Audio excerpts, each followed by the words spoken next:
Okay.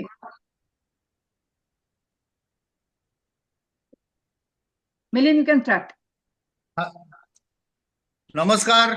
सगळ्यांचं स्वागत आहे आजच्या मीटिंगला. आज आपली वक्ती आहे विद्या जोशी साने. आपण सगळे तिला ओळखतोच. तर विद्याच्या बाबतीत विद्याची थोडी माहिती द्यायची म्हणजे तिने साधारणतः 1982 साली, म्हणजे मला वाटतं ग्रॅज्युएशन नंतर, आमची फणसेबाईंची शाळा आहे, बाल मंदिर म्हणून फणसेबाईंची एक शाळा होती, सगळ्यांना माहित असेल, की जी 1ली ते 4थी अशी शाळा होती.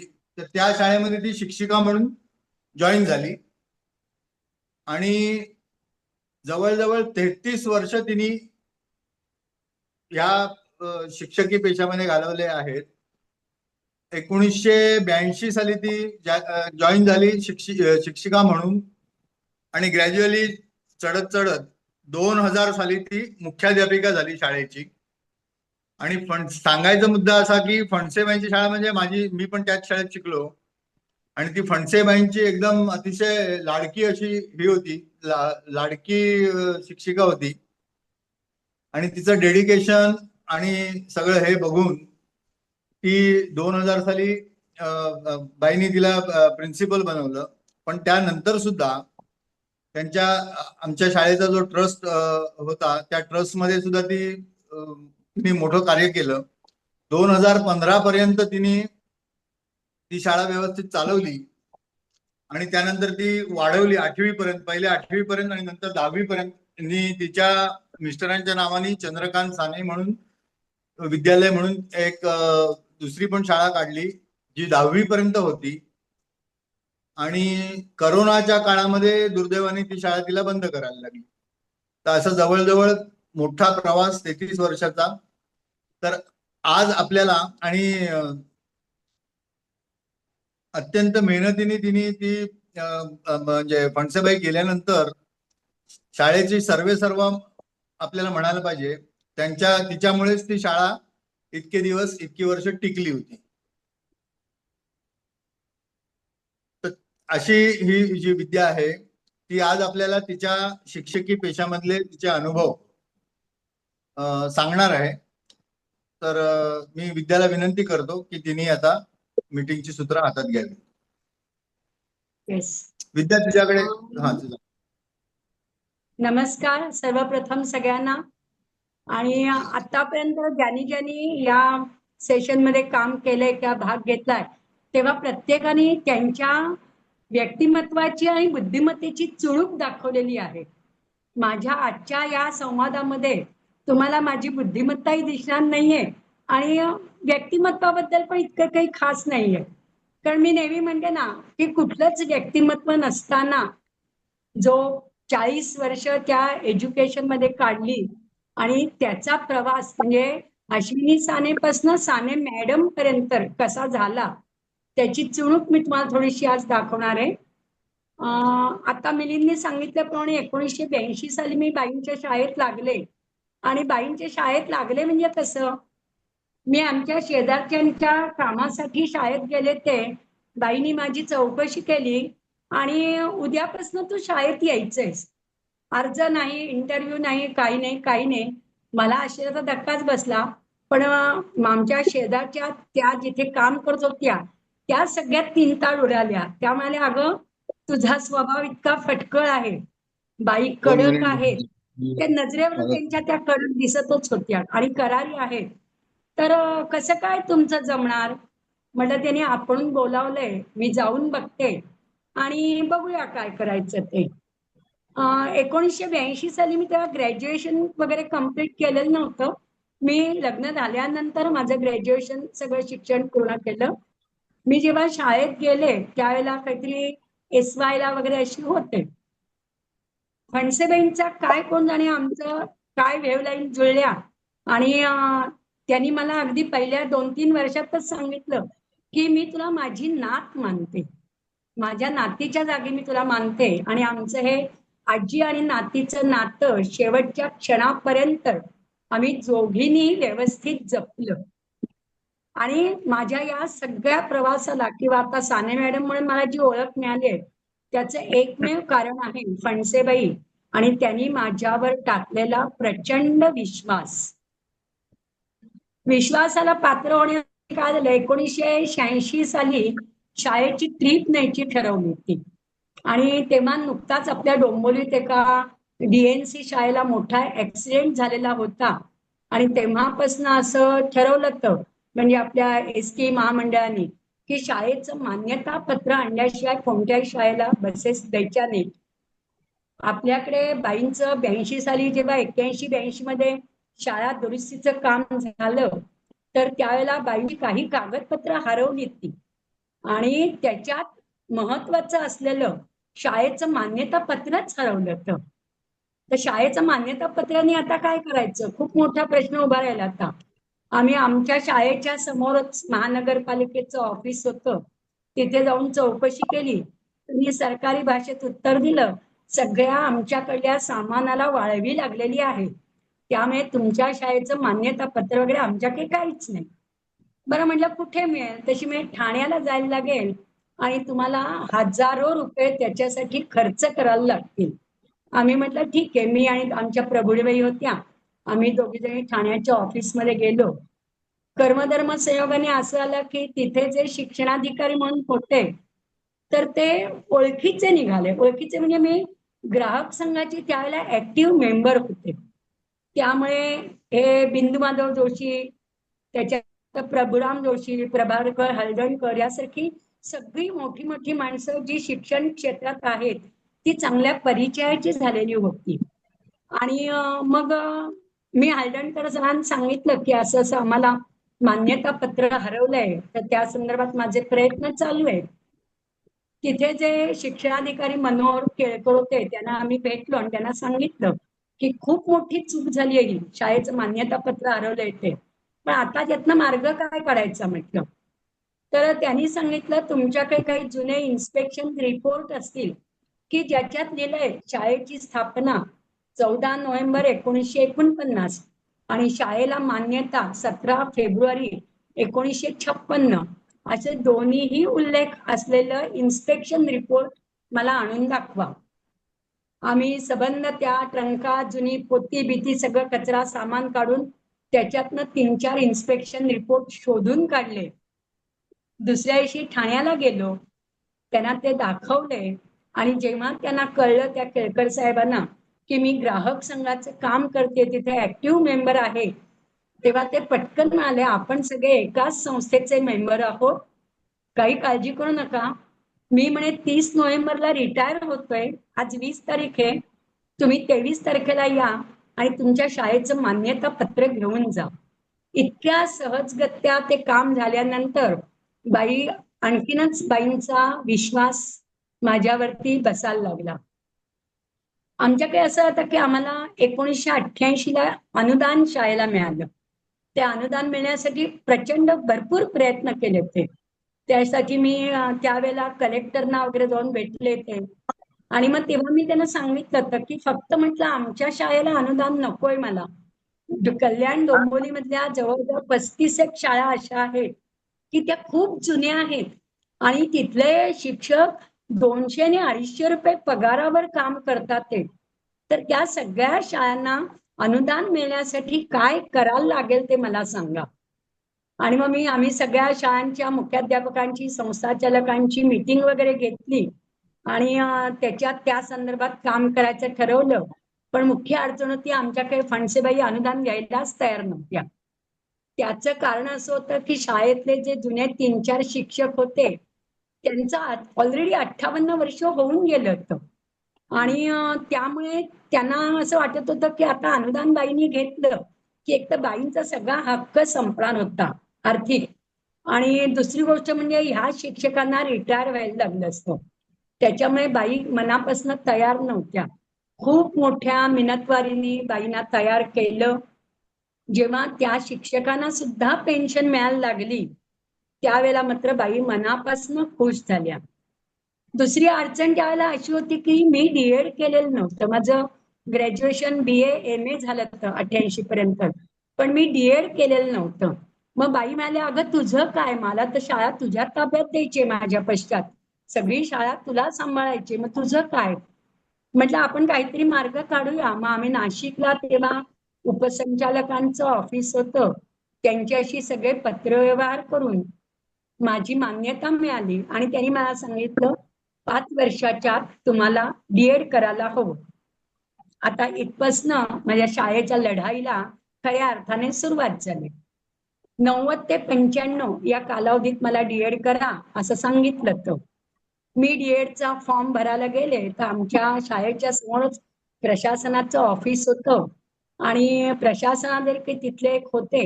तर त्यांनी सांगितलं, मला तुम्ही 4,000 रुपये दिलेत तर मी तुम्हाला डीएडचा फॉर्म देईन. मी म्हटलं मी पैसे नाही देणार आहे. एकही पैसा न देता मला नियमाप्रमाणे माझ्या हक्काचा मला फॉर्म मिळाला पाहिजे. मग त्याच्यावर ते हे पण म्हणाले की तुम्ही पास होत असाल तर मी नापास करू शकतो, पैसे दिले तर नापास होत असाल तर पास करेन. म्हटलं मी MA 2 विषयात केलंय, सेकंड क्लास मिळालेला आहे, त्यामुळे म्हटलं डीएड ला मी कुठल्याही परिस्थितीत 55 ते 60% जाऊ शकेन ह्याची माझी मला खात्री आहे. तरी सुद्धा ते माझा फॉर्म पुण्याला पाठवायला तयार नव्हते आणि म्हणून मग मी असा विचार केला की या माणसाला आता पैसे द्यायचे आणि रेड हँड पकडायचं. पण माझे मिस्टर म्हणाले की त्यांना पकडून त्याच्या बायको पोरांचा काय दोष आहे. जर तुला धडा शिकवायचा असेल तर तू जा, पुण्याला जा आणि संचालकांना भेट. नाही म्हणाले तर नको करू, आपल्याला पण त्या नोकरीची गरज आहे.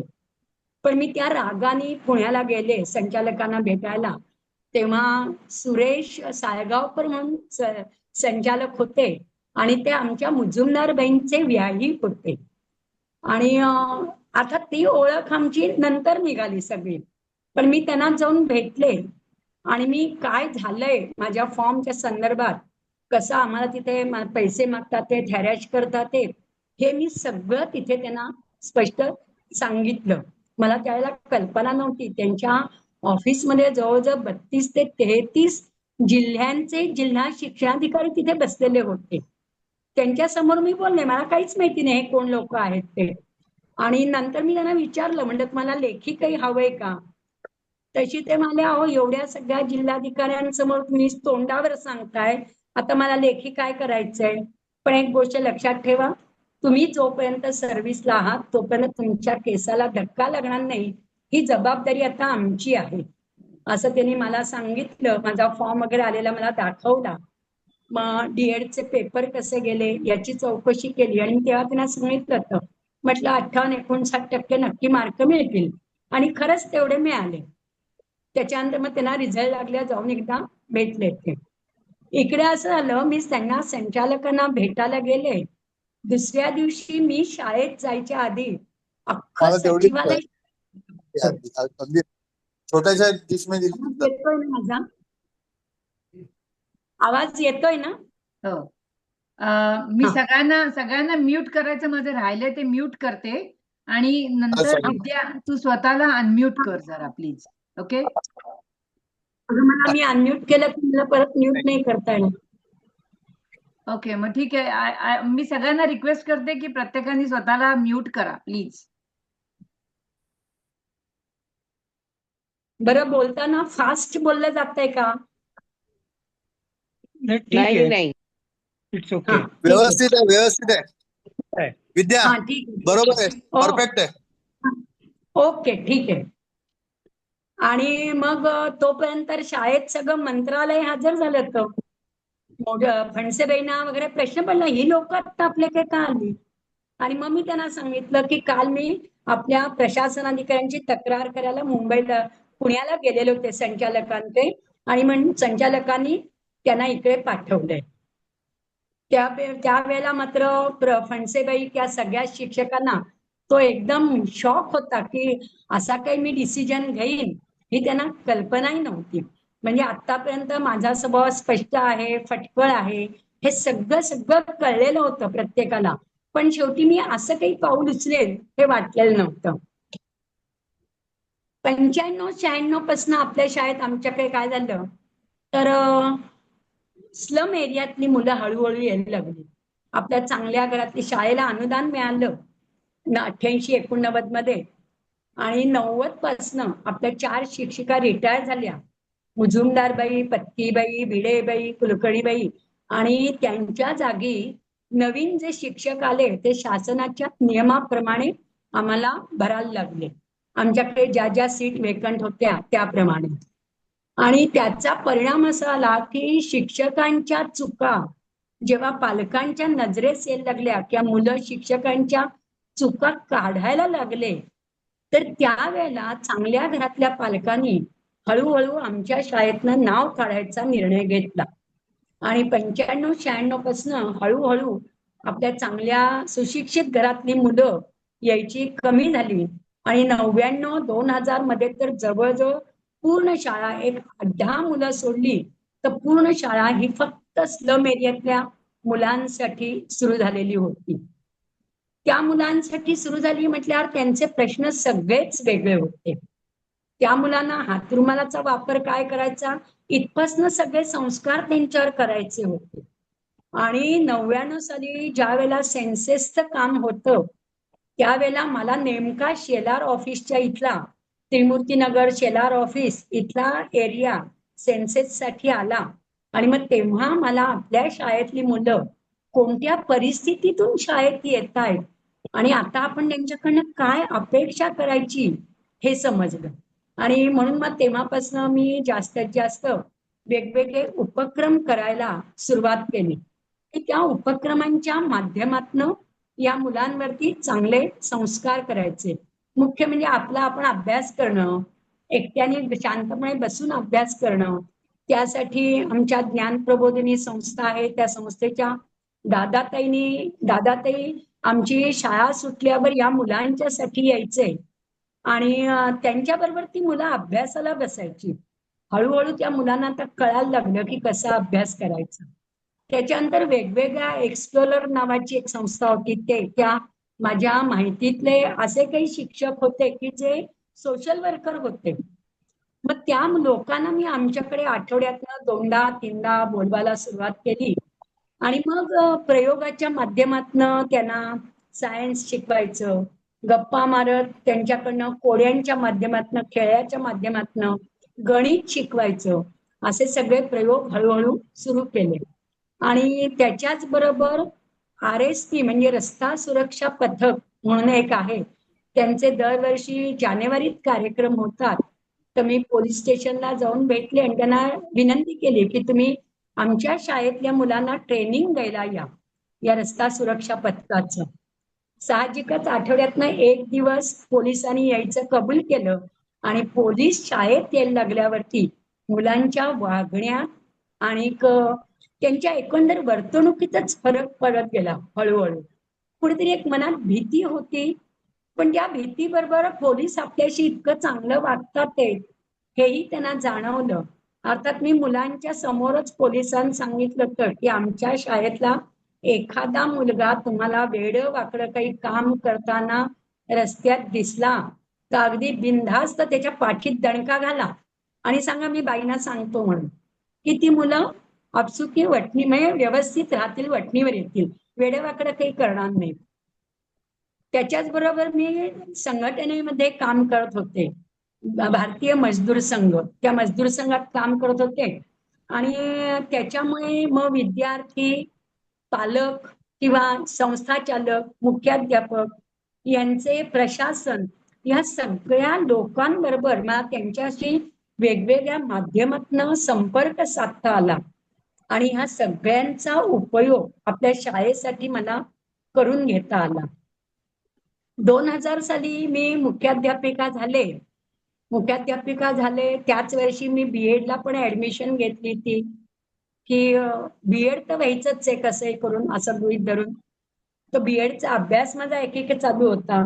मुख्याध्यापक झाल्यावर आमच्याकडल्या काही शिक्षकांना, नवीन आलेल्या कुठल्याच शिक्षकांना मी मुख्याध्यापक होणं मान्य नव्हतं. कारण त्यांच्या मते की कॅटेगरी वाईज माझा नंबर लागत नव्हता. पण आयसोलेटेड स्कूल असल्यामुळे, एकच सीट असल्यामुळे मला मुख्याध्यापक हे पद तेव्हा मिळालं.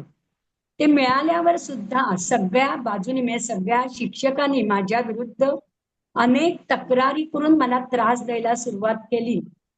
सगळ्यात म्हणजे आमच्या शाळेतल्या एक शिक्षिका होत्या, त्यांचे मिस्टर मंत्रालयात होते. त्यांनी मंत्रालयाच्या माध्यमातनं माझ्यावर दडपण आणायला सुरुवात केली. मुळात असं झालं की मी खूप प्रॉम्प्ट राहिले ते. म्हणजे एकही शब्द बोलताना विचार करून बोलायचं. एखाद्या शिक्षकाला पेन दिलं तरी ते किती वाजता दिलं, कधी दिलं याची त्यांच्याचकडनं नोंद करून घ्यायची. इतक्या बारीक सारीक गोष्टी करत होते. आणि एकंदर या शिक्षकांच्या स्वभावाचा अंदाज आल्यानंतर मी माझ्या टेबलामध्ये टेप रेकॉर्डर ठेवला होता. माझ्याकडे कोणीही शिक्षक आले आणि ते बोलायला लागले की मी हळूच ड्रॉवर उघडून तो टेप रेकॉर्डर चालू करायची. त्यामुळे मी काय बोलतेय आणि त्या काय बोलतायत याचं सगळं चक्क रेकॉर्डिंग होत होतं. याचा उपयोग मला कोर्टात खूप छान झाला. किंवा आमच्याकडे वेगवेगळ्या प्रकारची जी लोक येत होते अधिकारी, म्हणजे किरतकर वगैरे, ते त्यांच्यासारखे मोठे वेगवेगळ्या समाजातले अधिकारी जे येते मागासवर्ग कक्षाची लोक, त्यांना ते मी रेकॉर्डिंग दाखवू शकले. 2000 साल मुख्याध्यापक पद माझं काढलं जावं म्हणून त्या बाईने इतका प्रयत्न केला की मला पहिल्यांदा त्यांनी 10-12 पत्र पाठवली. मी त्या शिक्षकांसमोर ती पत्र कचऱ्याच्या कुंडीत टाकलेली त्यांना दाखवली की मी नियमाप्रमाणे झाली आणि मी नियमाप्रमाणेच काम करणार आहे. शेवटी त्यांचं असं धमकीचं मला मंत्रालयातनं पत्र आलं की तुम्ही भवारबाईंची फाईल मुख्याध्यापक पदासाठी नाही पाठवली तर आम्ही शाळेचं अनुदान काढून घेऊ. आता मात्र माझ्या डोक्यात सणक गेली. मी ठाण्याचे राम आपटे म्हणून एक त्या वकिलांकडे गेले. त्यांच्याकडनं एक कच्चं पत्र तयार करून घेतलं. राम आपट्यांची माझी खूप वर्षापूर्वीपासूनची ओळख, कारण मी अनेक लोकांना राम आपट्यांकडे पाठवलं. मला कधी स्वतःला जायची वेळ आलेली नव्हती. पण आमच्याकडे जेव्हा भवारबाईंनी हायकोर्टात केस केली त्यामुळे आम्हाला साहजिकच राम आपट्यांची मदत घ्यायला लागली.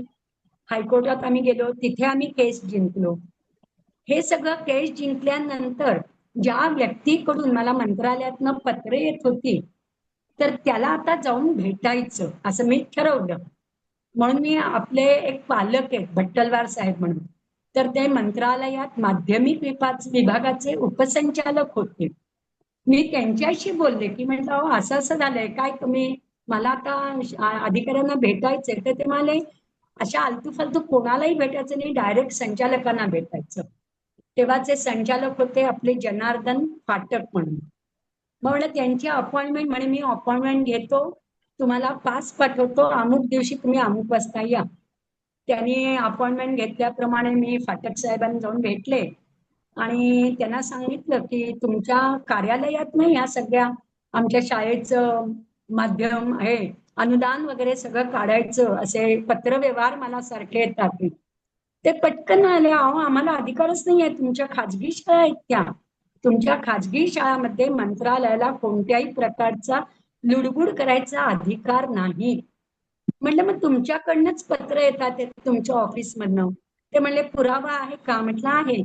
मग एक चिंदरकर म्हणून अधिकारी होते, त्यांची 7-8 पत्र होती, ती सगळी मी त्यांच्या समोर ठेवली. डोक्याला हात लावला त्यांनी आणि मी सांगितलं की या माणसाविरुद्ध, चिंदरकर या माणसाविरुद्ध मी हायकोर्टात केस दाखल केली. तो कागद पण, ते वकिलांचं पत्र पण त्यांना दाखवलं. त्याच्यानंतर मग त्यांनी चिंदरकरांना बोलवून घेतलं, त्यांना सगळं सांगितलं. चिंदरकरांनी शेवटी त्यांना मी चिंदरकरांना म्हटलं की तुम्ही नाही माघार घेतली तर म्हटलं तुम्ही रिटायरमेंटला आलात का असं साहेब मला म्हणाले तर तुमचा प्रॉव्हिडंट फंड, ग्रॅज्युएटी आणि पेन्शन सगळं बंद करायची जबाबदारी म्हटलं माझी. मी अगदी म्हणजे सुप्रीम कोर्टात जायला गेले तरी तुमच्या विरुद्ध जाणार असं म्हटल्यावर, आणि ते हायकोर्टाचं त्यांना पत्र दाखवल्यावर त्यांनी मला माफी मागतो मी तुमची असं लिहून दिलं पेपरवरती आणि हात जोडून 3-3 माझी क्षमा मागितली. ते पत्र मी जेव्हा शाळेतल्या शिक्षकांना दाखवलं तेव्हा काही दिवस सगळे चुपचाप बसले. आता त्यांनी मला त्रास द्यायला मुलांच्या माध्यमातून सुरुवात केली. वेगवेगळ्या प्रकारे साधी गोष्ट होती, मुलाशी झिपऱ्यासारखे वेडेवाकडे केस कापून यायची.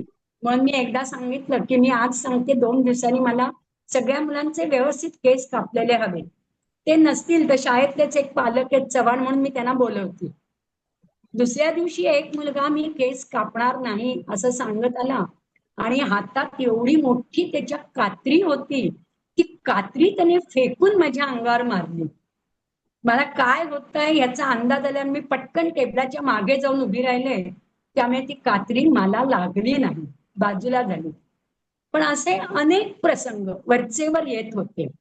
एकीकडे माझी सगळी कामं चालू होती. मी शाळेच्या कामा व्यतिरिक्त इतर ऍक्टिव्हिटीज म्हणजे आम्ही शाळेतल्या मुलांसाठी डोंबिवली कल्याण दिव्यापासून कर्जत कसाऱ्यापर्यंत जवळजवळ 40 एक शाळांना एकत्र आम्ही केलं होतं आणि त्यांच्यातर्फे आम्ही मुलांसाठी वेगवेगळ्या स्पर्धा घेत होतो. बाल जल्लोष सारखे कार्यक्रम साजरे करत होतो. त्याच्यानंतर बाल साहित्य संमेलन घेतलं आणि 4,500 हजार मुलांचे घेऊन असे हे कार्यक्रम करत होतो.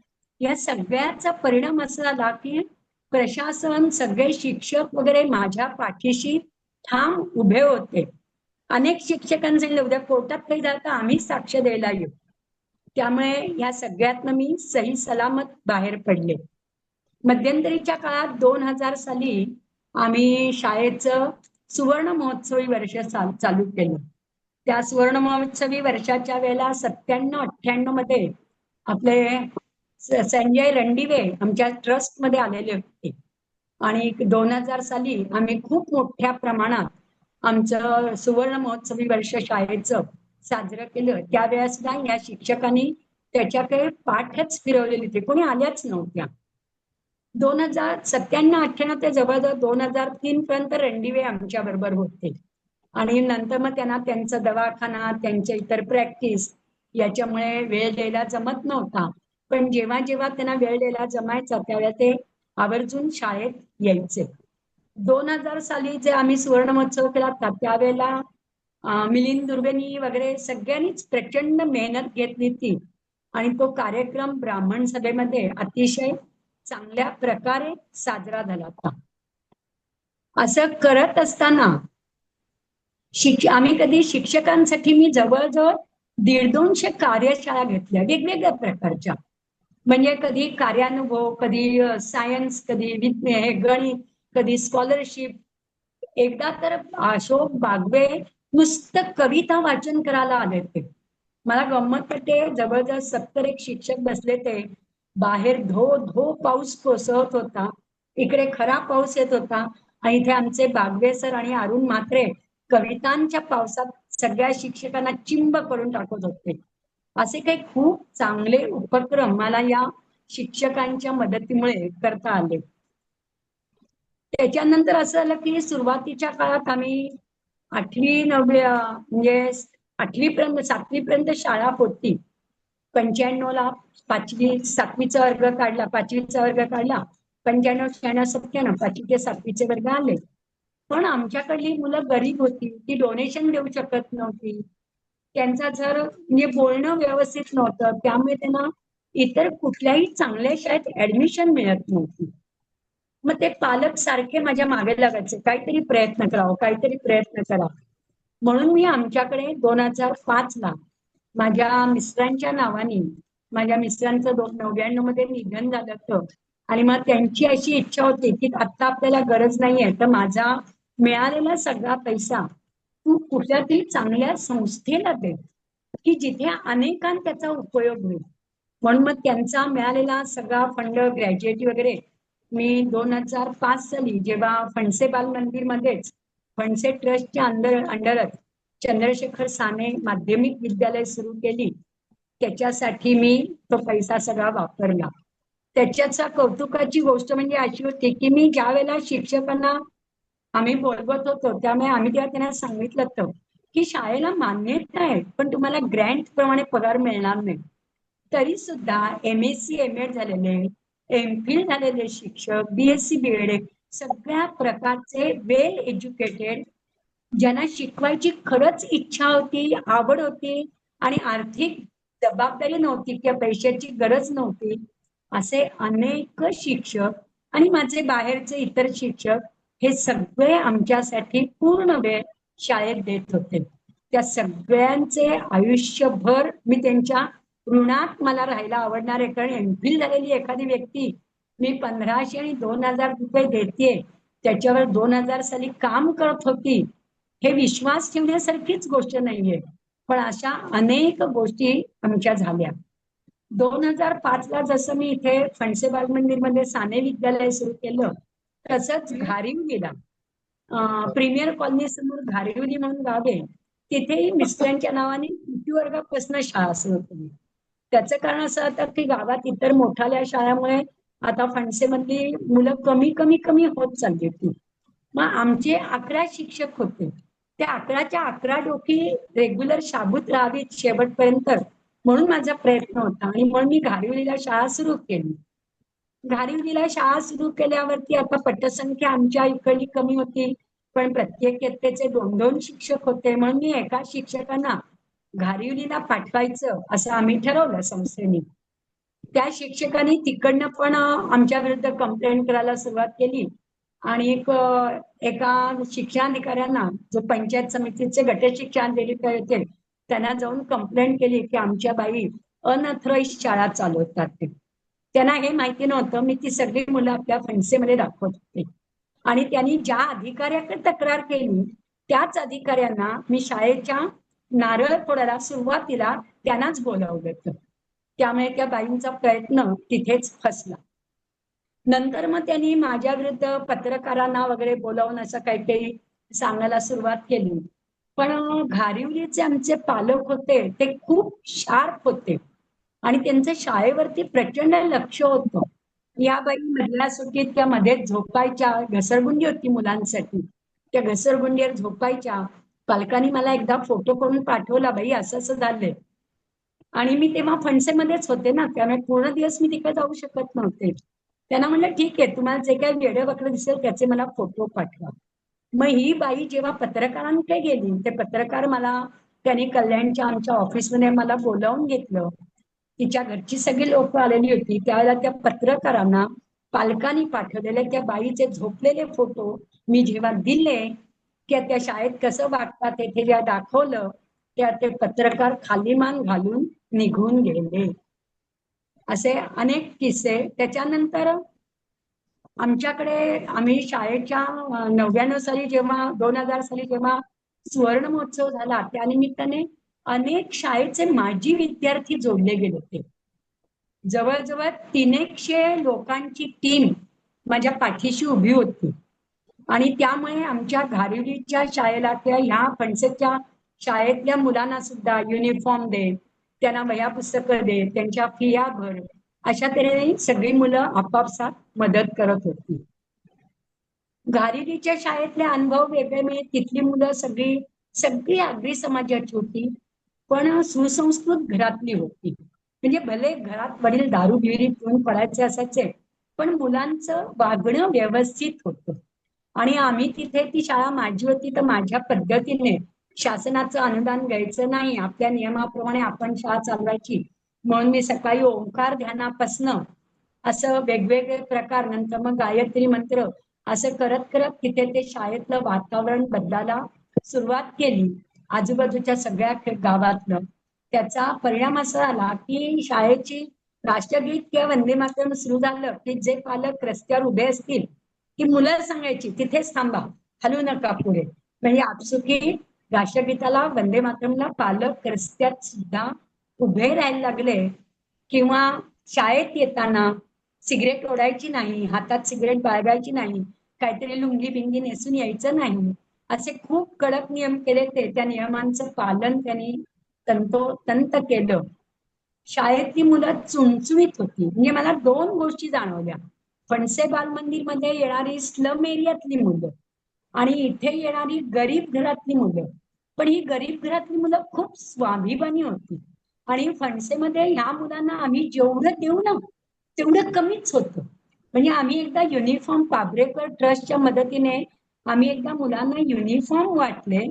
40 मुलांना युनिफॉर्म दिले. दुसऱ्या दिवशी उरलेली सगळी मुलं चांगले युनिफॉर्म घरी ठेवून फाटके युनिफॉर्म घालून आले. का? आता आम्हालाही द्या. अशा परिस्थिती अशा प्रकारची होती. अनेक मुलांना शाळेतल्या त्यांना वडिलांना दारू बिरू आणून द्यायची. त्याच्यानंतर तंबाखू खायचा, सिगरेटी प्यायच्या, जुगार खेळायचा, हे असे सगळे नाद होते. मी सारख्या त्या त्रिमूर्तीनगर जिथनं मुलं येतात ज्या झोपडपट्टीतनं, तिथे मध्ये मध्ये मध्ये मध्ये अचानक वेळी अवेळी जायची. आणि तेव्हा लक्षात आल्यावरती मी बघितलं तिथे त्या शेलार ऑफिसच्या इथे सदाशिव शेलारांचा खूप वचक होता.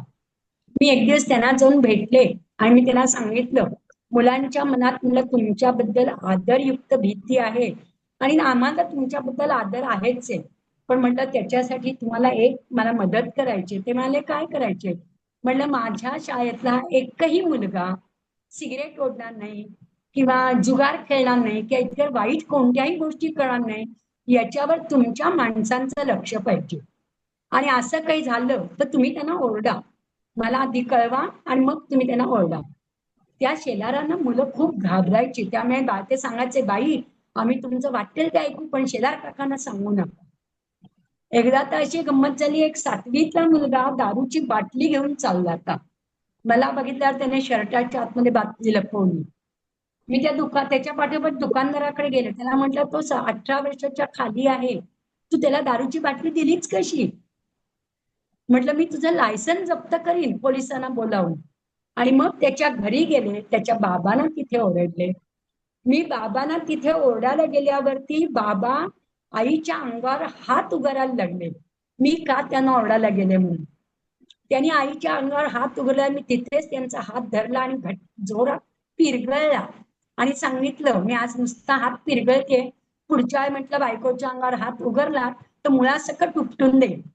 त्याच्यामुळे त्याचा परिणाम आजूबाजूच्या सगळ्या पालकांनी बघितलं आणि हळूहळू मुलांना दारू आणायला सांगणं किंवा वेळी अवेळी दारू पिणं, बायकांना मारझोड करणं, ह्या सगळ्या गोष्टी शाळा चालू असेपर्यंत तरी सगळ्या बंद पडलेल्या होत्या. मला त्याचं खूप मोठं समाधान वाटतं. मी आता म्हटलं की याच्या शाळेमध्ये घारिलीच्या शाळेमधली मुलं ही स्वाभिमानी होती, गरीब असली तरी. एकदा एका क्लबची, कल्याणच्या एका क्लबची लोक आमच्याकडे आली ती आणि त्यांनी सांगितलं होतं की आम्ही तुमच्या शाळेतल्या गरीब मुलांना शालोपयोगी सामान देणार आहोत म्हणून वह्या वगैरे त्यांनी आणलं होतं. मी त्यांना सांगितलं होतं, म्हटलं इथली मुलं अतिशय स्मानी आहेत, स्वाभिमानी आहेत, तुम्ही गरीब विद्यार्थी हा त्यांचा उल्लेख करू नका, असं मी त्यांना सांगितलं होतं. आणि आमच्याकडे कोणताही कार्यक्रम असला की मी तिथे पाहुणे म्हणून पोलीस अधिकारी, त्यांच्याबरोबर डॉक्टर, त्यांच्याबरोबर वकील, असे वेगवेगळ्या स्तरातल्या लोकांना, कोणत्या मोठ्या शाळेतले मुख्याध्यापक, अशा लोकांना कायम बोलवत होते. लेडीज पोलीस सुद्धा कितीतरी वेळा कार्यक्रमांना आमच्याकडे यायच्या. तर मी त्यांना असं सांगितल्यावरती तरी त्यांनी काही ऐकलं नाही. ते म्हणाले की आम्ही तुम्हाला गरीब मुलांना आम्ही वह्या वाटायला आलो. मी मुलांच्यात बसत होते त्यावेळेला नेहमी कार्यक्रमाच्या वेळेला, कारण मी मुख्याध्यापक म्हणून तिथे काम करत नव्हते घारिलीच्या शाळेमध्ये, त्यामुळे मी आज लांब बसायची. मग मी एका मुलीला, आणि कोणीच मुलं जाईना पुढे त्या वह्या घ्यायला, मग मी एका मुलीला सांगितलं, अगं म्हणलं जा ना, ते काका तुला वह्या देतात येत ना, तर तू घेऊन येत्या. ती इतक्या जोरात बोलली, नाही मी गरीब नाही, माझं घर आहे, माझी शेती आहे, मला नको तुमच्या वह्या. असं म्हणून एकही मुलगा तिथे त्यांच्याकडनं मदत घ्यायला पुढे गेला नाही. मी मला एकेक त्या मुलांचं कौतुक वाटलं आणि मग मी त्या लोकांना सांगितलं, तुम्हाला जी काही मदत करायची आहे ना, या वह्या तुम्ही इथे ठेवा. आम्ही वर्षभर मुलांच्या वेगवेगळ्या स्पर्धा घेत असतो, तर त्या स्पर्धा घेत असताना त्या मुलांना आम्ही ह्या तुमच्याकडनं आलेल्या वह्या बक्षीस म्हणून देऊ. आमचा बक्षिसाचा खर्च वाचेल आणि बक्षीस म्हणून दिलं की एक साधं खडू दिला तरी पोरं नाचत जातात. हा पहिल्यापासूनचा अनुभव आहे. आपल्याला शाळेत एवढंच काही मिळालं की त्याचं कौतुक वाटायचं ना, तोच अनुभव इथे पण होता. आणि मग नंतर मात्र त्याच्या पुढे त्यांनी सॉरी सांगितलं आणि ते सामान ठेवून गेले. पण आम्ही जवळजवळ त्या 2-2.5 वर्ष मुलांना त्या वह्या आम्ही वेगवेगळ्या स्पर्धेच्या माध्यमातून भेट म्हणून देत होतो. एकदा आम्हाला घारिलीच्या शाळेत असताना आम्हाला रोटरी क्लब मधनं बेंच यायचे होते. आणि आता आमचे शाळेतले पाठ होते, जुने काही आमच्या फणसे बाल मंदिर मध्ये जुने काही जास्त असलेले बेंच आम्ही इथे आणले ते. तर आता हा सगळा पसारा आवरायचा होता, काय करायचं. तर एका माणसाला मी बोलवलं, त्याने सांगितलं 3,000 रुपये मी घेईन. म्हटलं बापरे, आमची मुलं 6वी 7वीतली मुलं थांबलीत ती सगळी. आणि मग मला त्यांनी खूण करून सांगितलं, जाऊ देत त्याला, आम्ही बघतो. आणि मग तो मला म्हणला, तुम्ही किती द्याल? म्हटलं मी 350 रुपये देऊ. मी त्याने 3,000 सांगितलं, मी 350 म्हणला, तो निघूनच गेला. तोपर्यंत या 6वी 7वीतल्या मुलांनी आणि मुलींनी मिळून सगळ्यांनी 5-5, 6-6 मुलांचे गट केले आणि सगळ्याच्या सगळ्या वर्गातले जुने बेंच, जुने पाट, ज्या काही जुन्या वस्तू होत्या त्या एका ठिकाणी ठेवल्या. वर्ग सगळे झाडून स्वच्छ केले. आता संध्याकाळी आज नवीन बेंच येतील, त्या बेंचची वाट बघत सगळे थांबले ते. आणि मग मी त्यांना विचारलं, आता मी तुम्हाला काय देऊ रे, तुम्हाला सगळ्यांना बक्षीस म्हणून. तशी म्हणे, बाई शाळा आमची आहे ना, आणि आमच्यासाठी तुम्ही बेंच मागवलेत ना, काही नको म्हणे आम्हाला. म्हटलं असं नाही, तुम्ही एवढी सगळ्यांनी मेहनत केली आहे, तर आपण म्हटलं काहीतरी बक्षीस देऊया तुम्हाला. त्यांनी सांगितलं, आम्हाला गरम गरम वडापाव आणि चहा पाहिजे. मग शाळेतल्याच एका पालकांना त्यांचा वड्याचा बिझनेस होता, त्यांना ऑर्डर केली आणि ते एक 15-20 मिनिटात सगळ्या मुलांना वडे घेऊन आले. पोटभर वडे खाल्ले, चहा प्याला. आमचं 350 रुपयात काम झालं. आणि मुलांना कौतुक किंवा अभिमान, म्हणजे दुसऱ्या दिवशी 1 जानेवारीला सकाळी 7 वाजता शाळेत आल्यावर सगळ्यांनी ते नवीन बेंच बघितल्या तेव्हा वाव करून जोरात ओरडली. आणि त्यांच्या चेहऱ्यावरचा आनंद जो होता ना, तो आयुष्यात मी कधी विसरू शकणार नाही. फणसे बाल मंदिर मधले काही अनुभव चांगलेही आहेत, खूप चांगले आहेत. म्हणजे माझ्या 1982 ते 2012 पर्यंतच्या कालावधीमध्ये 17 विद्यार्थी डॉक्टर झाले. एक आमची बॅच इंजिनियरच झाली ती सगळी. जवळ 7 ते 8 विद्यार्थी सीए झाले. आणखीन म्हणजे अगदी रस्त्यावरचा भाजीपाला विकणाऱ्या बाईची मुलगी सुद्धा तिने इंजिनियर होऊन दाखवलं. 10वीला ती शाळेत पहिली आली आणि शेवटी इंजिनियर झाली. म्हणजे शेवटी गरीब आणि श्रीमंत किंवा ती कुठल्या घरात नाही येत आहेत त्याच्यावरती हे काही अवलंबून नसतं. त्यांच्यावर आपण संस्कार काय करतो त्याच्यावरती अवलंबून असतं.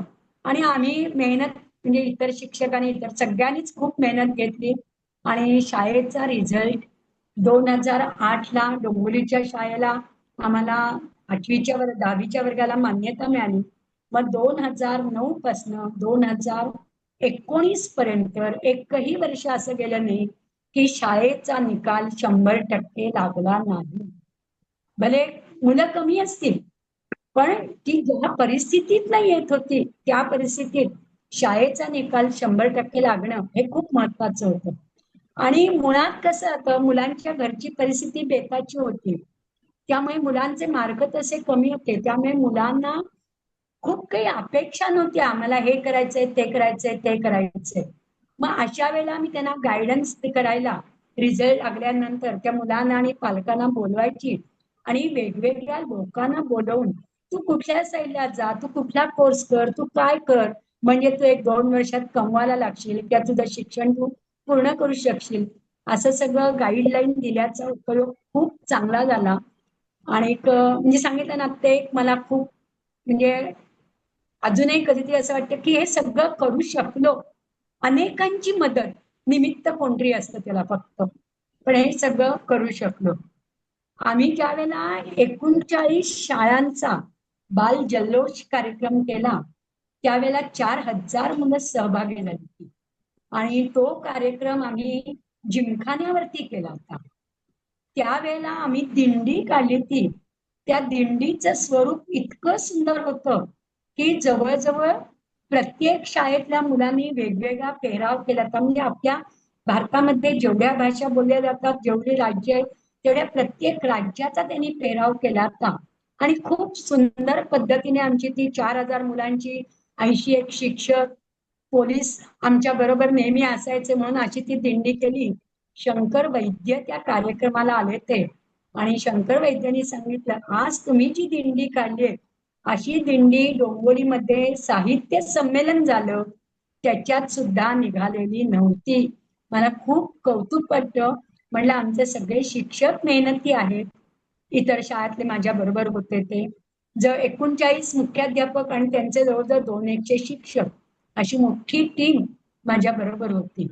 आणि त्यामुळे ह्या सगळ्या गोष्टी आम्ही करू शकलो. RSP म्हणजे रस्ता सुरक्षा पथकाचं जेव्हा म्हटलं दर आठवड्याला आमच्याकडे पोलीस यायचे, तर त्यावेळेला पोलीस पण मुलांना वेगवेगळ्या प्रकारचं ट्रेनिंग देत होते. आणि तेव्हा त्यांनी अंधश्रद्धा निर्मूलन किंवा गुन्हेगारी याच्यावरती जास्त भर देऊन त्याच्यापासून मुलांना प्रवृत्त होण्यासाठी कशी काय आपण करू शकतो हे सगळं आम्ही ठरवत होतो. आणि बहुतेकदा गणपतीच्या वेळेला ते मुलांना बरोबर घ्यायचंय आणि रस्ता सुरक्षा म्हणजे रस्त्याचं कसं आयोजन कराल, ट्रॅफिकचं कसं आयोजन कराल याचं मार्गदर्शन त्यांनी मुलांना उत्तम रीतीने केलं होतं. मी 2 प्रकार तर आपल्या मागच्या वेळेला आपण याला भेटलो होतो जेव्हा नेरळला, तेव्हा 2 किस्से मी सांगितलेच होते. ते आता एक रिपीट नाही करत. पण परदेशातला माझा एक आणखीन अनुभव असा आला, की मी ज्यावेळेला लंडनला गेले होते, त्यावेळेला मी जाणार लंडनला हे एका पालकांकडून आपल्या शाळेतल्या मुलांना कळलं. आणि मग त्यांचे मला फोन आले, की "बाई तुम्ही फक्त यायचं रिझर्वेशन करा. जायचं रिझर्वेशन करू नका. ते आम्ही बघणार आहोत." आणि मग मी लंडनला गेल्यानंतर सगळी जवळजवळ 38 ते 39 मुलं त्यांच्या फॅमिलीला घेऊन तिथे भेटायला आली ती. आणि आम्ही 2 दिवस सगळेजण एकत्र राहिलो. त्या मुलांनी मला परत सगळं लंडन फिरवून दाखवलं. आणि जेव्हा मला डोंबिवलीला यायचं होतं, त्यातल्या एका मुलीने वडिलांना घरी फोन करून सांगितलं, की फ्लाइट बाईंचं रात्री 2 वाजता येईल. बाई एकट्याच आहेत. त्यांना 2 वाजता तुम्ही एअरपोर्टवरती न्यायला जा आणि त्यांच्या घरी त्यांना पोहोचवा. तोपर्यंत बाईंबरोबर आम्ही एक महाराष्ट्रीयन कपल आमच्या ओळखीचं आहे, त्यांची सोबत बाईंना शेवटपर्यंत होईल. आणि अक्षरशः ते पालक रात्री 2 वाजता एअरपोर्टवरती मला न्यायला आले आणि तिथनं माझ्या घरी आणून मला सोडलं. म्हणजे मला ह्या इतके म्हणजे जसे वाईट अनुभव आले, त्या वाईट अनुभवांमुळे मी खूप घट्ट झाले, आणखीन स्ट्रॉंग झाले. आणि त्याप्रमाणे नियमांचा अभ्यास केला. कारण संघटनेचं काम करत असताना प्रशासनाधिकारी वगैरे यांच्याशी नियमानेच बोलायला लागायचं. मग कितीतरी वेळा मला ते फोन करून विचारायचे आमचे विस्तार अधिकारी, "मॅडम हा असा असा काही नियम आहे का? तुम्हाला माहिती आहे का?" मग मी त्यांना तो नियम कुठल्या पुस्तकात आहे, कोणत्या कोर्टाने तो आदेश दिलेला आहे, कुठल्या पेजवरती आहे, हे सगळं त्यांना डिटेल्स सांगत होते. त्यामुळे या लोकांकडनं पण मला अतिशय चांगलं सहकार्य मिळालं. अतिशय चांगलं सहकार्य म्हणजे माझी फाईल जेव्हा रिटायरमेंटची तिथे पेन्शनसाठी तिकडे गेली, तर त्यावेळेला माझ्या ज्या क्लार्कने फाईल नेऊन दिली, त्याने सहज विचारलं, "काय रे किती पैसे द्यायचे?" कारण तोपर्यंत ते ₹2000 आमच्याकडे KDMC मधले क्लार्क त्या फाईलसाठी घेत होते. कुणाची फाईल आहे रिटायरमेंटची? सानेरेंची. अरे आम्हाला काही नोकरी गमवायची का त्यांच्याकडनं पैसे घेऊन? असं म्हणून जी पाऊण महिन्यात, सव्वा महिन्यात सगळीकडनं फाईल फिरून आली. मी 30 नोव्हेंबरला रिटायर होणार होते.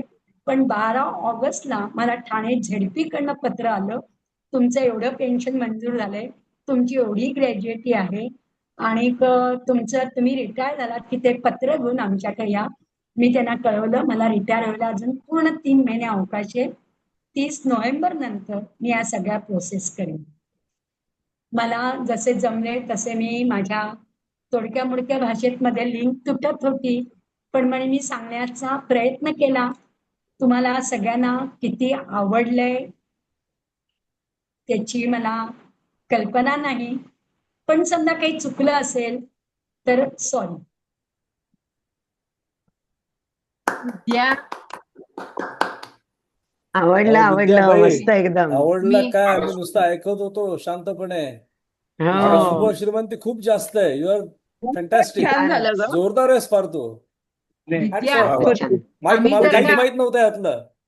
आम्ही जर का फिजिकल ऑडिटोरियम मध्ये बसलो असतो ना, तर तुला सगळ्यांनी उभं राहून तुला Standing standing ovation, ovation absolutely. दिलं हो असतं. अगदी इतकं अगदी तुझं सुंदर झालं.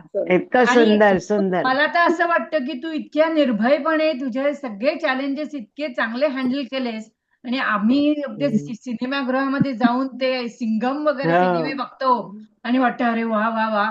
अरे आपल्या तो सिनेमा असतो ते सगळं खोटं असतं, पण आपल्या ऍक्च्युअल खऱ्या आयुष्यामध्ये की तिने इतक्या निर्भयतेने सगळी तिची संघर्षांना तोंड देऊन, नुसतं संघर्षांना तोंड नाही दिलं, इतकं डेडिकेशन होतं की इतक्या चांगल्या गोष्टी शाळेमध्ये इंट्रोड्यूस केल्या. विद्या, आम्हाला हे खरोखर इतकं माहित नव्हतं. आम्ही वी आर रिअली थँकफुल की आम्हाला हे ऐकायला मिळालं. येस, आणि अगदी ऍब्सोल्युटली. ग्रासरूट लेवलला जी माणसं कामं करतात त्यातली तू अगदी म्हणजे एक उत्तम उदाहरण आहे. फार छान. नाही वी आर इम्प्रेस्ड. फारच छान, फारच आय छान. वॉन्ट टू ऑब्झर्वेशन जरा थोडा मी बोलतो जरा. Sure. सर्वप्रथम तू मुख्याध्यापिका म्हणून मनापासून हा. आणि जीव ओतून काम केलंस त्याच्याबद्दल तू अभिनंदनास पात्र आहेस. आणि हा. अनेक कठीण प्रसंग, जसं सुनीता म्हणाली तसं अनेक कठीण प्रसंगांना तू तोंड देत ते निभावून नेलेस आणि आपल्या मूलभूत नीतिमूल्यांची बांधिलकी जपत तू हे काम केलेलं आहेस. हे खूपच प्रशंसनीय आणि अभिनंदनास पात्र आहेस तू. आणि मुख्य म्हणजे मला काय म्हणायचंय की मला या जे शिक्षण क्षेत्राशी मी बराच नॉलेजेबल आहे, कारण माझी मिसेस कॉलेजमध्ये ऑलमोस्ट 40 वर्ष प्रोफेसर म्हणून काम करत आहे. म्हणजे आता ती रिटायर्ड झाली 2 वर्षापूर्वी. Almost 40 years. आणि शाळा किंवा कॉलेज यांच्यामध्ये तसा फारसा फरक नाहीये इन टर्म्स ऑफ म्हणजे जे काही इश्यूज असतात, थोडाफार असू शकतो. पण मला काय म्हणायचंय की हल्ली ज्या एडेड स्कूल्स आणि कॉलेजेस आहेत तिथे समाजातील खालच्या वर्गातील मुलींना अभ्यासात त्यांची रुची निर्माण करणे, त्यांना त्यांच्या आयुष्याला योग्य वळण लावणे हे कठीण काम आहे. आणि हे कठीण काम तुम्ही खूप इंटरेस्ट घेऊन तुम्ही खूप मनापासून करत आलात. इतकी वर्ष तुम्ही ते केलं आणि यशस्वीपणे केलं. तू ज्या एंडला जे सांगितलंस की आमच्या शाळेमधले एवढी मुलं सीए झाली, एवढी मुलं इंजिनियर झाली, काही कोणी डॉक्टर्स झाले. तर हे म्हणजे एक kind this is a good excellent contribution to the society that you have made. And as a group, Spectrum Group, I am very much, the group appreciates this very much. आणि personally पण मी हे तुला माझं appreciation देतोय की तू ह्याच्यामध्ये एक तर मुख्याध्यापिका म्हणून काम करणं सोपं नसतं, हे मला माहिती आहे. आणि कारण कॉलेजचे प्रिन्सिपल आणि व्हाईस प्रिन्सिपलना काय काय समस्यांना तोंड द्यायला लागतं, I personally have observed in my home. त्यामुळे ते काम किती कठीण आहे आणि त्याच्यासाठी किती वेगवेगळ्या प्रेशर्सना तोंड द्यायला लागतं from time to time. I am fully cognizant and aware about that. आणि हे सगळं करत असताना तू ते जीव ओतून केलंस, याबद्दल स्पेक्ट्रम तर्फे तुझे पूर्णपणे अभिनंदन, संपूर्ण अभिनंदन. आणि we are extremely happy for to listen to your presentation. Thank you very much.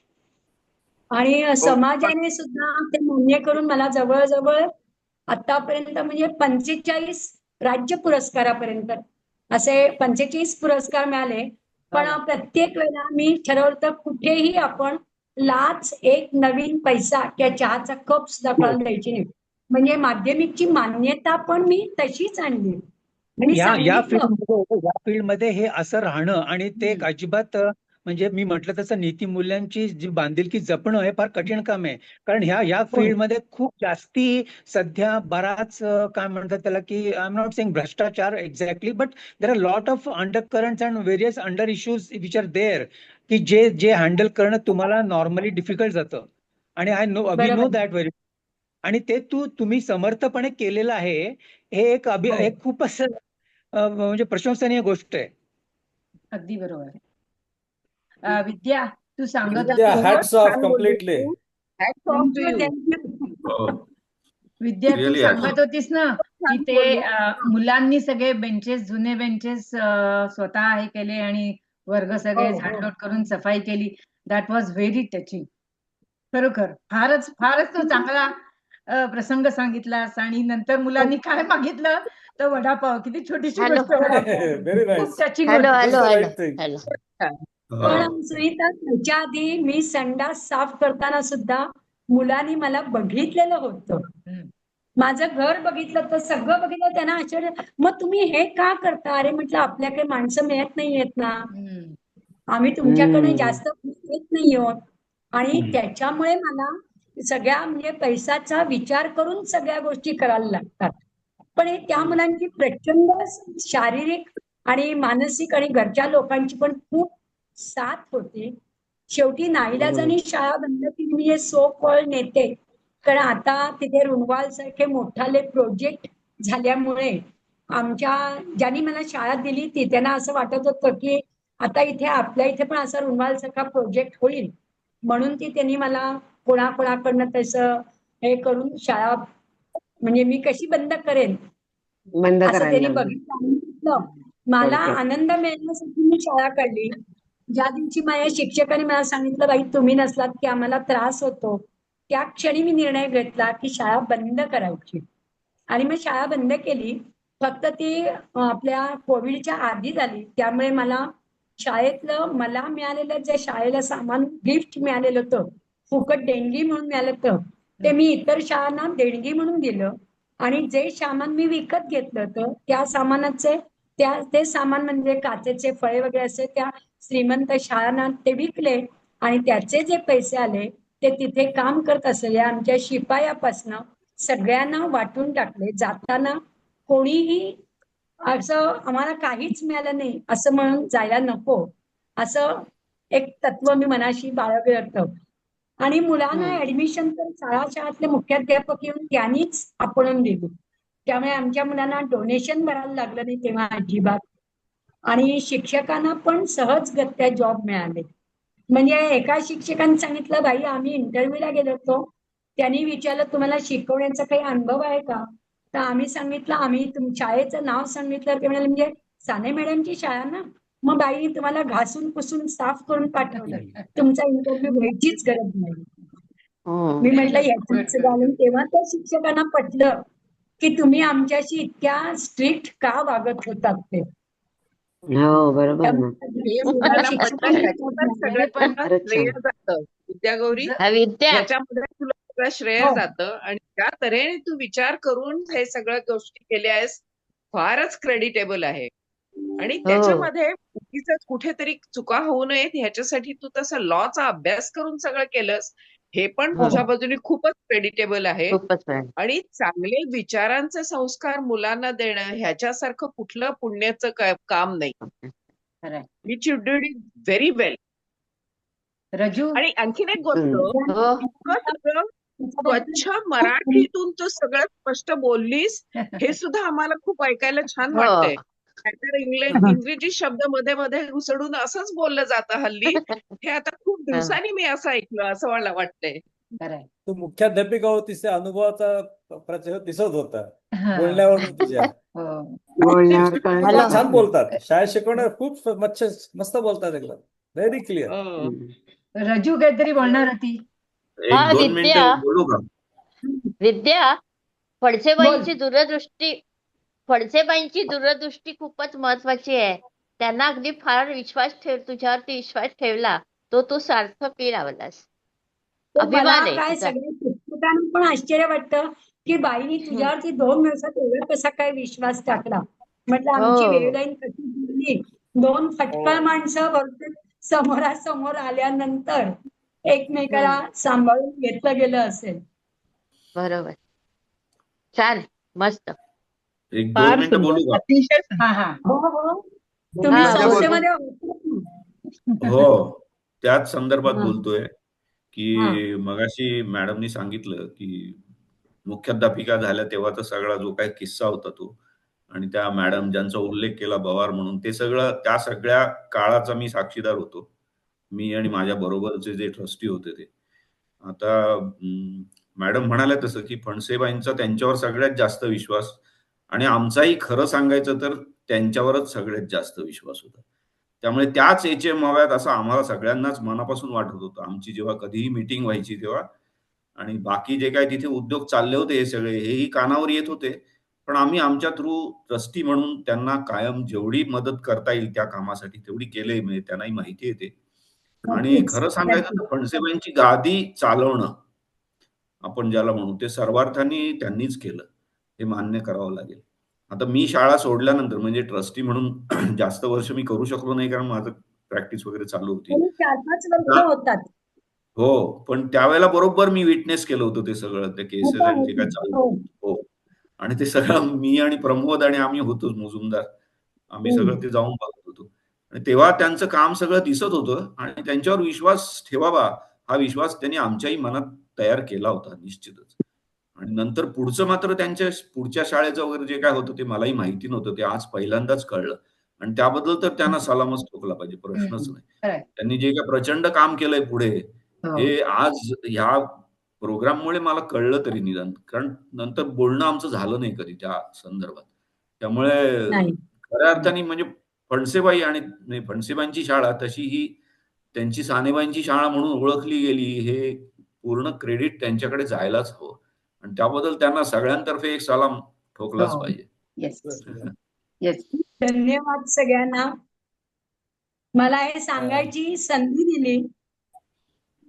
तुमचे अरे, सुधीर भाऊ जोगळे, मला सुधीर हे जोगळे सगळं ऐकायला चांगलं वाटलं ग. आम्हाला ऐकायला मिळालं आणि आपल्या सगळ्यांचा हा ग्रुप आहे. मला कोणी कोणाला ऐकायला संधी छान देत नाही. वाटलं. आपण सगळे सारखेच आहोत. हे याच्यासाठीच तर नक्की. जमलो एकत्र. आणखी कुणाला काही बोलायचंय का? हा श्याम. मला एक छोटा प्रश्न आहे. तू राहतेस कुठे? मी आता डोंबिवलीलाच राहते, सिंखंडेवाडीमध्ये. अच्छा, next time I come I will meet you. हा. हा. मी तिकडे येईन तेव्हा भेटायचं मला तुला म्हणून म्हणतोय. मध्ये ते श्रीराम श्रीरामकडे येऊन गेला असते. मला श्रीरामकडनं कळलं की श्याम आणि श्यामची मिसेस आलेत ते म्हणून. म्हणलं डिसेंबरला आता आलो होतो पुढच्या एका दिवसासाठी. मला भेटायचं. एकच दिवस होतो म्हणजे फक्त. नाही हा, नेक्स्ट हा. Time I visit you for sure. नक्की भेटूया. आणि मी सुद्धा मी वसंता, वीणा सगळे तुम्हाला भेटायला उत्सुक आहे. या ऑफकोर्स. खूप लहानपणीच्या आठवणी आहेत. मला बराच वेळ खूप बोलायला लहानपणीची लागेल. आठवण. खरंच. खूप आणि छान परत वाटलं या- ऐकून सगळं. हा, नलू. फोन बोल, नंबर आहे, बोल. मी हा, ऍड्रेस घेईन तुला नंतर. हा, काही नाही, नलू मग बोल. खूप छान वाटलं. अतिशय उत्तम प्रकारे तिने ते निवेदन केलेलं आहे. ऐकत राहावं असं वाटत होतं. आता ते रेकॉर्डिंग झाल्यावर परत एकदा ऐकण्याची संधी मिळेलच आम्हाला.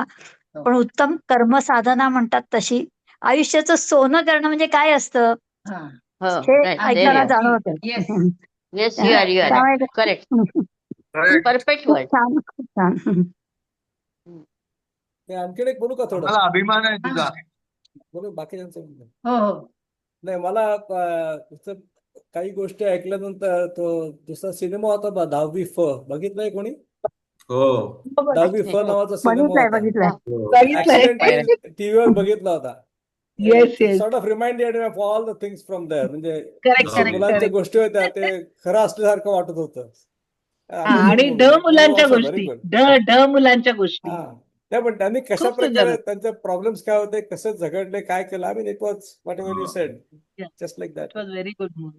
आणि त्याच वेळ आलं 2005 आय डोंट नो केव्हा आला माहित नाही. मला बघून झाले असतील 15-1 वर्ष झाली असतील. लॉंग बॅक टीव्हीवर ऍक्सिडेंटली बघितला मी तो. म्हणजे मला माहित नव्हतं. असं just started and it came there. So I saw it. थोडा उशिरा होता मला असं वाटतं. कारण मी तो सध्या 2010 थिएटरमध्येच पाहिला होता. क्षेत्रामध्ये, शिक्षण क्षेत्रामध्ये एवढं मनापासून काम करणाऱ्या व्यक्ती खूप विरळ आहेत. हा, आणि खरंय. हो, सध्याच्या परिस्थितीमध्ये हे नक्कीच म्हणजे there are rare people who like Vidya Yeah. Who have work so hard and with so much dedication या फील्डमध्ये. कारण बहुतेक सगळे आता या फील्डमध्ये जे काही लोक असतात ते बरेचसे मनी माइंडेड आणि काय म्हणतात त्याला की वेगळ्याच अप्रोचने काम करतायत. त्यामुळे अशा अत्यंत विरळ व्यक्तिमत्वाने आपल्या समोर आज प्रेझेंटेशन केलंय आणि this I really appreciate. Dedication म्हणजे त्यांनी स्वतःचे पैसे घातलेत त्याच्यात. हो म्हणतोय मी. हो. सगळं म्हणजे जे मिस्टरांचे आज सगळे जे स्वतःच्या आले कंपनीचं काम पैसे ते केलं. सगळे त्याच्यात तिने इन्व्हेस्ट केले. आणि याच्याहून मला डेडिकेशन वाटतं आणखी काय पाहिजे? असे शिक्षक मिस्टरांचं बरेच सोबत- दुर्लभ आहेत आता आता सध्याच्या शिक्षण म्हणजे परिस्थितीमध्ये ज्ञान दुर्लभ आहेत. वाटणं ह्याच्यापेक्षा मॉनिटरी गेन्स ह्याच्याकडे लक्ष जास्त दिलं जातं. हा. हा. नाही तो हा एक व्यावहारिक भाग तुम्ही म्हणताय तो तर सत्यच आहे. म्हणजे इतका व्यवहार मोठा तिथे सांभाळणं हे तर आणि स्वतःचे पैसे त्यात टाकणं हे तर अतिशय हा. महत्वाचं आहे. पण त्या पलीकडे त्यांनी ज्या पद्धतीने Exactly. वेगवेगळ्या लेवल्स वरती सगळ्यांशी लढल्यात त्या, हम्म. तो लढा जो आहे ना तो सोपा नसतो. नाही. व्हेरी व्हेरी हा. हार्ड. तर तो लढा आणि हे त्यांनी रिअल त्या लाईफ आहे. पद्धतीने हे दिला. This is not cinema, this is real नाही लाईफ. नाही म्हणून तर हा तर खूपच तो कौतुक आहे लढा त्याचं. देणं हा मला या, असं या. वाटतं त्यांच्या आयुष्यातला आणि सगळ्यात तो लढा देण्यासाठी एक धैर्य चॅलेंजिंग लागतं पार्ट होता मनामध्ये. तो होता. किंवा तो मनात धैर्य भ्रष्टाचार लागतं. विरुद्ध लढा असो किंवा गुंडांविरुद्ध असो का अजून त्या एखाद्या झोपडपट्टीत जाऊन त्या माणसाचा हात धरणं असो. आज मला हो, ते असं दॅट वाटत वॉज नाही की माय आपण गॉड. जाऊन हे केलं असतं. तू हात पिरगळला म्हणालीस, तू हो. एवढीशी हा, नाजूकशी एक्झॅक्टली.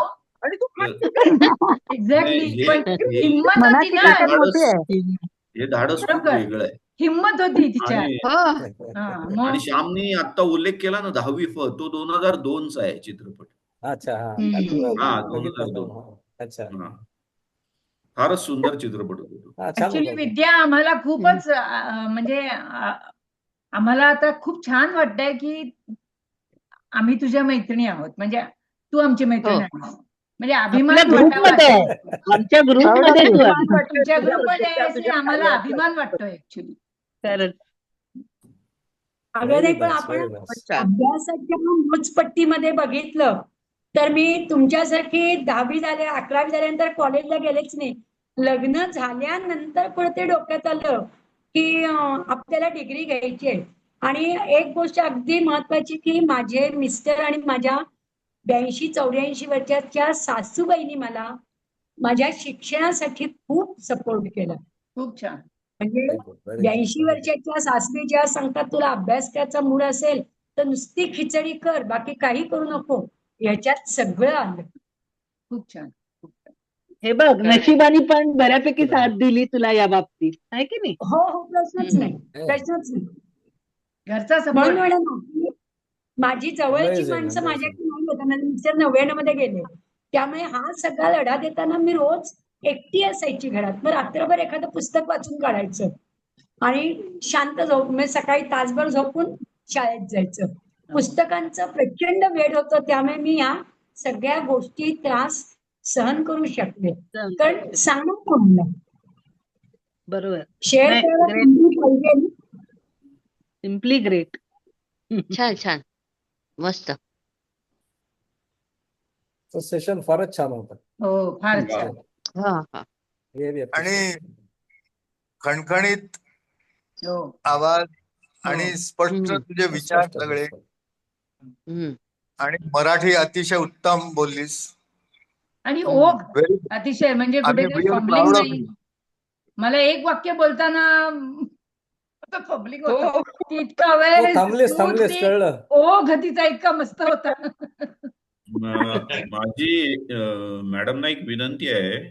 आज त्यांनी जे अनुभव सांगितले हे हा. आपल्या छोट्या वेळामध्ये त्यांना बसवावे लागले, हम्म. तर त्यांनी एका गोष्टीचा जरूर विचार करावा, चांगल्या वाचक आहेत त्यामुळे, की ह्या सगळ्या अनुभवांचं एक उत्तम पुस्तक होऊ शकतं. येस, त्यावर विचार करावा आणि पुस्तक काढावं. मी म्हणतो काढावं जरूर. की शिक्षण क्षेत्राच्या दृष्टीने या अशा पुस्तकांची आवश्यकता आहे.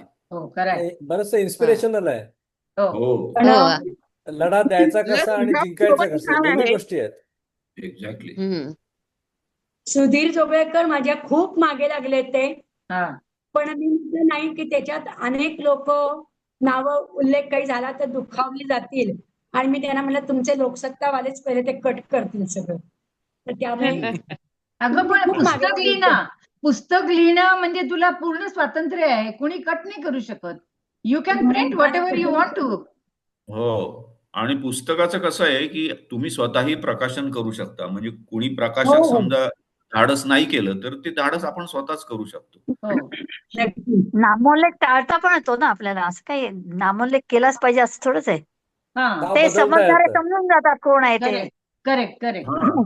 आणि नामोल्लेख. पण पुस्तक लिहिणं दुसरी याच्याबरोबर आम्हाला तू सुद्धा एवढी माहिती नव्हती, ती तुझ्या हो. आजच्या ह्याच्यामुळे, लेक्चरमुळे मिळाली माहिती. आम्ही याच्यामध्येच खूप माहिती. धन्य झालो. आणि बरोबर. छान दुसरी वाटलं. डमी नावं देऊ शकता मॅडम, कळलं हा. का? तेच म्हटलं ना. डमी खरी डमी नावं नाही नावं देऊ डिक्लेअर शकता. करायची. हा. हां. ते ती लिहितात ना नावं कंसात, नाव बदलले आहे. हो. हां, हो करेक्ट, ते करेक्ट, सुरुवातीच्या करेक्ट. प्रस्तावानेच लिहायचं की गैरसोयीसाठी म्हणून ती नावं गोंधळ होऊ शकतो, तर नावं बदललेली आहे. बदल. असं करेक्ट, करेक्ट. सुरुवातीला डिक्लेअर करायचं. हां, पण ही माहिती पण घटना वेगळ्या सगळ्या आणि सत्य आहेत. विस्तृत स्वरूपात यायला हवी असं लिहायला मला वाटतं. पाहिजे. खरंय, खरंय, अगदी खरंय. विद्या चालू कर तू लिहायला. प्रत्येक करून विचार करते. नाही, विचार नाही. विचार आता झाला तुझा. आता विचार लिहायला पक्का चालू झाला. म्हणजे सांगू सगळ्यांनी नका, मिळून शी विल तुझा विचार मॅनेज. पक्का केलाय. ती काय ते बरोबर करेल. She has lot of experience. Yes yes, अधिक केपेबल इनफ. विस्तृतपणे लिहिता येईल. तुझं जीवन आम्ही ऐकत होतो, म्हणजे प्रत्यक्ष घेत होतो आम्ही तुझं अनुभव. तू सांगत होतीस तर ते टचिंग होतं खूप अगदी. आणि प्रत्यक्ष आम्ही पण अनुभव घेतोय तुझ्या बरोबर असंच वाटलं. राईट. मला जर वाटत होतं की आपल्याला प्रेझेंटेशन कितपत जमेल. नाही फार अरे छान, फारच. असल्या गोष्टी तुम्हाला- विचार नाही करायचा. Your तुम्हाला तर content is सवय so आहे. good. Presentation is irrelevant. तुम्हाला विद्या. तर सवय It's a आहे very good. प्रेझेंटेशन करायची. एवढ्या आघाड्या लढवल्या आहेत तर हे काय छोटं काम आहे. नाही, विद्या, मुळात मला असं आय वाटतं वॉज की व्हेरी हे मच कॉन्फिडंट. मुळात हे अनुभव इतके सच्चे होते की ते सच्चे अनुभव स्वच्छ शब्दात येणं एवढं पुरेसं होतं. त्याला काही वेगळ्या अलंकारांची गरजच नव्हती असं मला वाटतं. अतिशय सच्चे अनुभव होते आणि ते फारच बरोबर आहे. व्यवस्थित छान, आले. छान. त्यांनी म्हणले फारच सुंदर. म्हणून ती कंटेंट चांगली पुस्तकाची कल्पना माझ्या डोक्यात आली. असली या आपले मित्रमैत्रिणी एवढ्या मोठ्या याच्यावरती कामं करतायत हे ऐकूनच खूप बरं वाटलं. कारण मधल्या हो. काळामध्ये आपण काही भेटलोच नाही आणि काही झालंच नाही ना. तर त्याच्यामुळे आता खूप बरं वाटतं असं हो. की आपल्या चांगली संधी मैत्रिणी आहे. खूप मोठ्या होत्या आहेत आणि काम सामाजिक कार्य खूप झालं तुझं त्याच्यात. बरोबर. आणि स्लम एरियाला सांभाळणं म्हणजे फार सोपं नाहीये. कारण हो, मी पण बरोबर. त्या याच्यातनच गेलेली आहे. फक्त मी लायब्ररीयन होते. त्यामुळे आमच्याकडे सगळी झोपडपट्टीतलीच मुलं यायची. त्याच्यामुळे त्यांचं प्रेम पण मात्र खूप असतं. त्यांना जर का आपलं आपण चांगले वागलो तर आपल्याबद्दल त्यांना खूप प्रेम वाटतं. आणि ते आपल्याला आईसारखं मानून सगळं सांगतात असं आहे तसं आहे म्हणून. आणि ते जे प्रेम मिळतं ना ते फार मोलाचं असतं पैशापेक्षा सुद्धा. करेक्ट, तुला बरोबर आहे. खूप खरंय. असल्यामुळे जास्तच आणखीन. विजय, तुझं पण होऊन जाऊ दे आता एकदा. हो. करू एकदा. ग्रुपमध्ये जरा सध्या अजून तब्येत तेवढी नाहीये, एकदम खूप वेळ बोलता येत नाहीये मला. विकनेस खूप आलाय मला एकदम. अच्छा. करीन, ओके. सांगेन. खूप अनुभव आहेत माझ्याकडे पण. हा. मी बॉम्बे म्युन्सिपालिटीच्या शाळेतच होते लायब्ररीयन म्हणून. आणि ओके. त्याला मला खूप आणि त्या मुलांचे जसं विद्याने सांगितलं तशी इंजिनियर, डॉक्टर अशी खूप झालेली आहेत मुलं. माझ्या लायब्ररीत येऊन अभ्यास करायची ते सगळे. अच्छा. त्यांना सगळी आता काळजी घे, पुस्तकं. तब्येतीची काळजी घे आधी आणि नंतर हो, नक्की ऐकू मी तुझं पण. डॉक्टर हो, बोलल्या, ऐकेन ना. डॉक्टर. ऐकेन. डॉक्टर बोलले. फक्त मला ते टेक्निशियन माहिती नाही काही. मी फक्त मोबाईल वापरते तेवढंच. हा. तू लिहून ठेव आणि कुणाला तरी वाचायला सांग. हा तू हा लिहून ठेव बर. आणि वाचायला सांग कुणाला तरी. हा हा. हम्म. पण छान वाटलं अगदी. हो, मस्त छान झालं. वाटलं. सगळ्यांचंच चांगले झाले सेक्शन. मस्त झालं अगदी. हम्म. आणि त्यामुळे व्हेरी आपल्याला गुड. पुढचं मधलं आयुष्य सगळं कळलं ना प्रत्येकाचं. हो, बरोबर आहे. तोच हा. हेतू आणि आहे या मुख्य ग्रुपचा, परत एकमेकांच्या कॉन्टॅक्ट मध्ये येण्यासाठीच हा ग्रुप बनलाय. आता हो. पुढची मीटिंग मिलिंद 2 जुलैला बुधवार येतोय, तेव्हा हा. चालेल. ठेवूया. हो. ठीक आहे. आणि मग कोण बोलणार असेल प्रेझेंटेशन ते नंतर श्रीराम आहे ना ग्रुपवरती त्याचं राहायला आहे ना. हा? श्रीराम बोलणार आहे का शिदे? श्रीराम कधी बोलणार? He was श्रीरामला supposed to speak विचारणार last time आता. ना, बदलायला लागेल त्याला. श्रीरामला बघायला विचारू. लागेल. श्रीरामला विचारू. श्रीराम, चालेल. हेमंत कोण बोलणार आहे? हा, हेमंत पण बोलणार आहे. हो. बोलणारी चिकार आहेत आपल्याकडे. आहेत. Very अविनाश good, पण very आहे. मिलिंद फार स्वतः छान. आहे. तो रोज सुरुवात मी करतो फक्त बोलताना. थोडा वेळ बोलतो. तू आपलं फक्त नुसते प्रत्येक वेळेला इंट्रोडक्शन असं नाही, तुला प्रेझेंटेशन पण करायचं आहे. नाही, करीन हा. डेफिनेटली करीन. ओके. मिलिंद, तर आता हा. आपण मी तुझं रेकॉर्डिंग बंद बॅटिंगचा करू का? तुझं चलो, बॅटिंगचा चलो. स्कोअर कळू दे. मिलिंद, तुझं बॅटिंगचा हा. स्कोअर